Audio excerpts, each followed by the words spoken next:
Bonjour à toutes et à tous, bienvenue à cette édition, voici le sommaire. Plus de livrets de bord pour les véhicules depuis le 1er avril 2019. C'est une réforme pour assainir le secteur des transports publics au Bénin. Elle est diversement appréciée par les citoyens. Les dépenses du foyer ne sont plus entièrement à la charge des hommes. De plus en plus de femmes autonomes économiquement y participent également. Quels sont donc les avantages de l'autonomisation des femmes? Ressusciter le conte, c'est l'objectif du Festin d'Or Adjrou, une initiative de Fidèle Anator qui met aux prises des écoliers et des collégiens.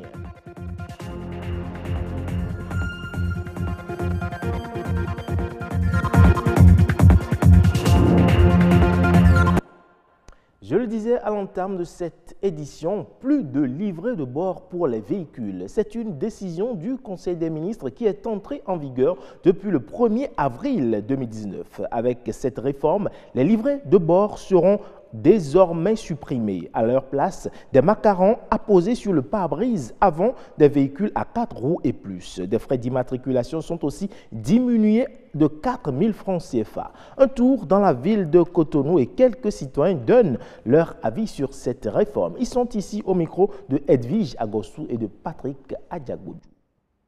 Depuis le 1er avril passé, les livrets de bord ne sont plus d'actualité.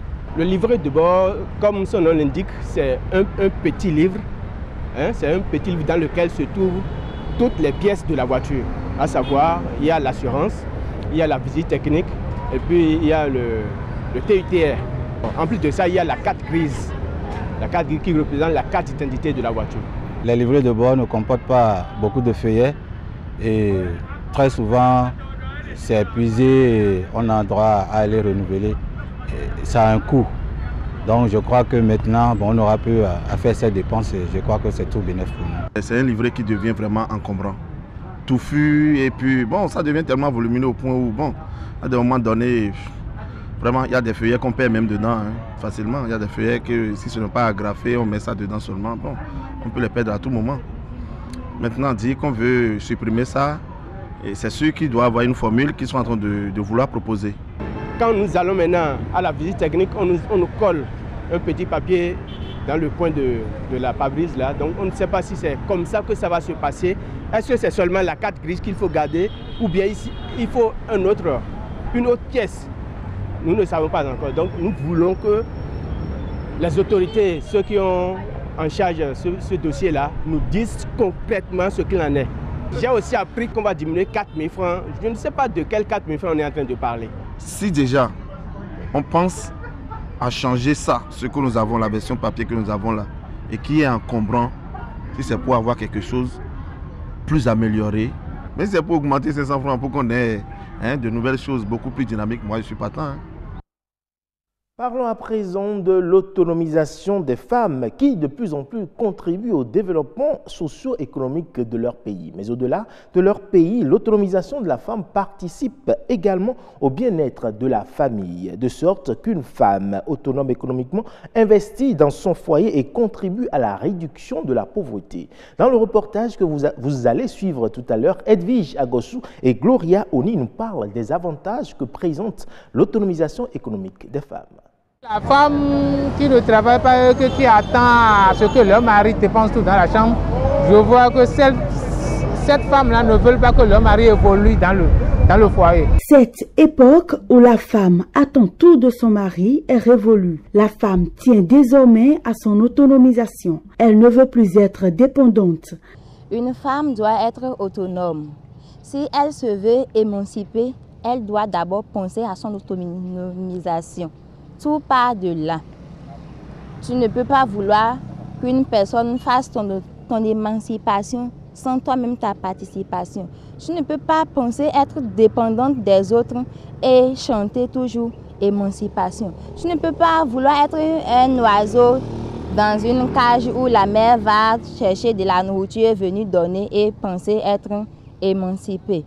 Conscientes que leur participation au fonctionnement du foyer est importante, les femmes de plus en plus prônent leur implication dans la gestion financière du ménage. La femme ne doit pas dépendre de son mari à chaque moment, à chaque instant, parce que ça peut arriver que le mari échoue des fois, ou soit ait des faillites au boulot, tout ça là. Donc, si la femme était en train de faire quelque chose, elle peut aider son mari à faire, les petites gestions de la maison.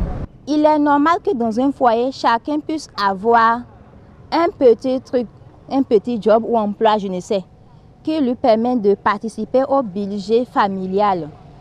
Il peut arriver des moments où l'homme sera en pénurie. Il n'aura pas d'argent. Il sera peut-être impayé. Et dans ce cas, la femme est appelée aussi à soutenir son mari. Il faudrait que ça soit un partenariat de gagnant-gagnant, quoi. Quand tu es avec ta femme, tout ce qui est comme dépense dans la chambre, elle va contribuer une partie, toi aussi le mari, tu vas contribuer une partie. L'autonomisation de la femme est donc une condition essentielle. Mieux, un facteur de progrès socio-économique. Être femme, c'est être autonome. Être émancipée, c'est aussi être autonome, être brave, travailleuse. Autonome dans son travail, autonome psychologiquement, autonome intellectuellement. Elle a besoin de grandir, de se débattre du lot et être vraiment femme. Il ne suffit pas de dire je suis femme, mais c'est être femme. Selon une étude publiée en septembre 2018 par le site Women Entrepreneurship in Africa, 24% des femmes ont déjà créé une entreprise. Une saine émulation pour promouvoir l'autonomisation économique de la femme et son rôle dans la lutte contre la pauvreté en Afrique.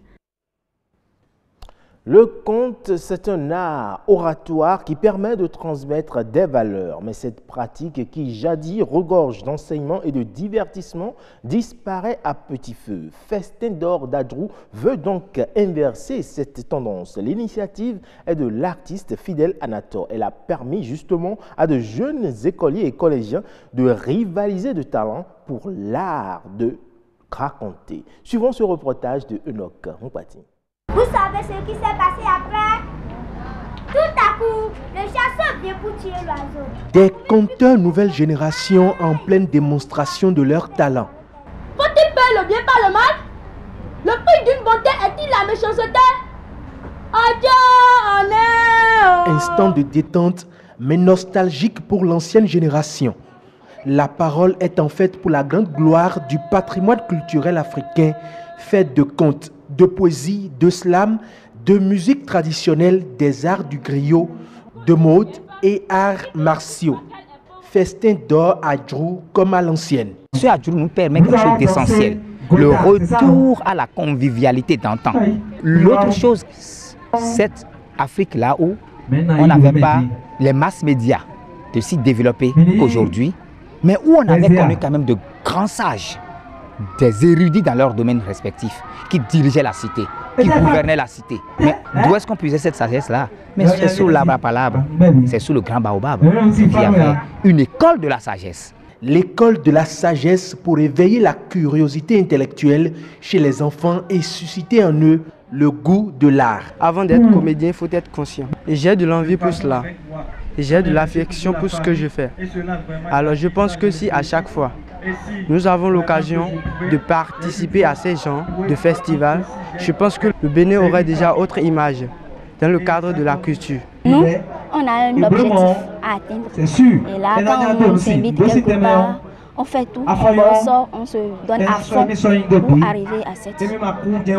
Je suis très comblé parce que voir autant de jeunes qui se présentent, qui viennent sur scène avec dans leur tête une histoire, qui travaillent sur la gestuelle, qui travaillent sur le costume, qui travaillent sur la présence sur scène, de voir toute cette jeune génération qui monte, c'est beaucoup d'espoir pour que le conte continue ce chemin à travers les âges. Festin d'or à Adjrou, comme à l'ancienne de Fidèle Anator, n'a pas la prétention de faire de tous les Béninois des conteurs professionnels. Quand je suis dans le travail artistique de transmission, je ne le fais pas forcément pour que tout le monde devienne conteur, pour que tout le monde devienne artiste. C'est pour que les gens aient le goût de l'art. Avec Festin d'or à Adjrou, c'est un nouveau départ pour le conte béninois. Une démarche que le promoteur voudrait qu'on accompagne afin de redonner le goût de conte aux Béninois. En nouvelle brève, le port autonome de Kribi au Cameroun a accueilli 329 escales de navires, toutes formes de navigation confondues, depuis son entrée en fonctionnement le 2 mars 2018. L'institution, qui avait déjà atteint le milliard de recettes en mai 2018, affirme également avoir accueilli 160 000 conteneurs au terminal à conteneurs ainsi que 423 000 tonnes de bois sur son terminal polyvalent. Pour sa première année d'exploitation commerciale, le port de Kribi annonce la tenue d'une rencontre avec l'essentiel des acteurs publics et privés intervenant quotidiennement dans la mise en œuvre de la fonctionnalité, de la vitalité et de la performance de son dispositif à la fois complexe et multi-acteur. Au Cameroun, toujours, le numérique est désormais au service de l'autisme. C'est une innovation qui a vu le jour à l'occasion de la célébration de la Journée mondiale de sensibilisation contre l'autisme. L'initiative entend promouvoir l'usage du numérique dans l'accompagnement des autistes. Suivons plutôt. Des signes précurseurs au dispositif d'évaluation du type d'autisme chez l'enfant. Le professeur Luc Vendrome a mis l'accent sur les éléments à prendre en compte pour élaborer un bon diagnostic et sur les facilités offertes par l'usage du numérique dans l'accompagnement des autistes. L'avantage du numérique, c'est que ça permet d'éviter d'avoir un gros classeur et ça permet complètement de s'ajuster aux particularités des autistes. Un exposé détaillé qui a engendré des idées de projets à venir. Et la kétinine n'a pas encore une équation propre sur la prise en charge en son sein de la maladie autistique. Donc les patients, et c'est ce qui fait partie du plaidoyer du centre Okédéum, peut-être qu'à l'avenir, la kétinine va créer un centre de ressources autistes. Les notions d'évaluation et de prise en charge orthophonique, psychomotricienne et psychologique ont été abordées dans les différents ateliers de formation, mais aussi le rôle des parents dans l'accompagnement des enfants atteints d'autisme. Ce qui est fait dans les cabinets des psychologues, si ce n'est pas poursuivi à la maison, l'enfant régresse. Mais le parent est le premier thérapeute, le premier éducateur de son enfant. Selon l'OMS, un enfant sur 150 naît autiste, à raison de 3 000 environ par an au Cameroun. Des chiffres qui en appellent à la conscience de tous. C'est tout pour cette édition. Le programme se poursuit sur BB24.